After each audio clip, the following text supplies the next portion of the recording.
Social media ने एक और जोड़ी बना दी। अमेरिकी खातून लाहौर के रिहायशी नौजवान की मोहब्बत में गिरफ्तार होकर पाकिस्तान पहुंच गईं। सोशल मीडिया पर दुनिया भर के लोग एक दूसरे से सिर्फ एक बटन दबाकर ही राब्ता कर सकते हैं। सोशल मीडिया की वजह से जहां दुनिया भर में हजारों मील दूर बसने वाले लोग दोस्त बने, वहीं कुछ लोगों को इसी सोशल मीडिया के जरिए अपनी मोहब्बत भी मिल गई।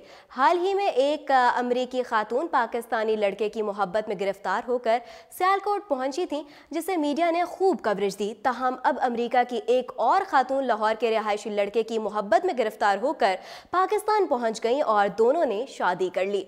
23 साला मोहसिन और 19 साला मारिया एंजीला की सोशल मीडिया साइट इंस्टाग्राम पर दोस्ती हुई, लेकिन कुछ ही अरसे के बाद ये दोस्ती प्यार में बदल गई। मोहसिन की मोहब्बत में गिरफ्तार होकर 19 साला मारिया एंजीला हजारों मील का सफर तय करके लाहौर पहुंच गईं। मोहसिन ने बताया कि एक दो दिन हमने एक दूसरे से हेलो हाय किया, हमारी आपस में अच्छी बातचीत होने लगी। कुछ ही दिन बाद मैंने इनको प्रपोज कर दिया।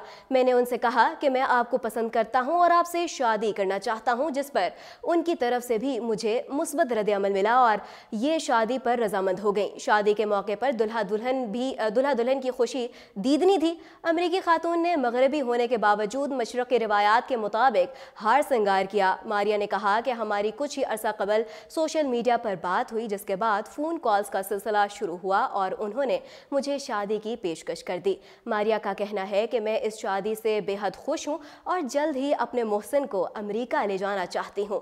मोहसिन और मारिया की शादी में शिरकत करने वाले मेहमानों ने भी नए जोड़े के लिए नेक तमन्नाओं का इजहार किया।